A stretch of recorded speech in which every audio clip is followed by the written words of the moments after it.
മുനമ്പം വഖഫ് കേസിൽ നിലപാട് മാറ്റി ഭൂമി കൈമാറിയ സിദ്ദിഖ് സേട്ടിന്റെ പേരക്കുട്ടികൾ. മുനമ്പം ഭൂമി വഖഫല്ലെന്ന് സിദ്ദിഖ് സേട്ടിന്റെ മകൾ സുബൈദയുടെ മക്കളുടെ അഭിഭാഷകൻ വഖഫ് ട്രൈബ്യൂണലിൽ വാദിച്ചു. മുനമ്പം ഭൂമി വഖഫാണെന്ന് ഫറൂഖ് കോളേജിൽ 1971 സത്യവാങ്മൂലം നൽകിയെന്ന വഖഫ് ബോർഡിന്റെ വാദം. കോഴിക്കോട് വഖഫ് ട്രൈബ്യൂണലിൽ നാളെയും വാദം തുടരും. ചേതൻ സാജൻ തയ്യാറാക്കിയ റിപ്പോർട്ടിലേക്ക്.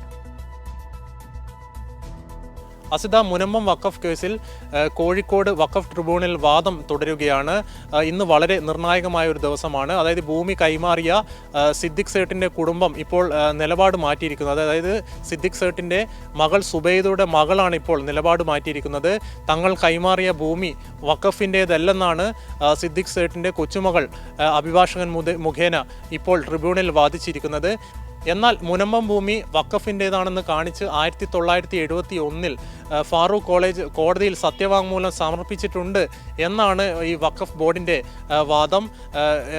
അന്നത്തെ പറവൂർ കോടതിയിൽ സബ് കോടതിയിലാണ് ഇത് സംബന്ധിച്ച് അഫിഡവിറ്റ് നൽകിയിരിക്കുന്നതെന്നാണ് ഇപ്പോൾ വഖഫ് ബോർഡ് നിലപാടെടുത്തത്.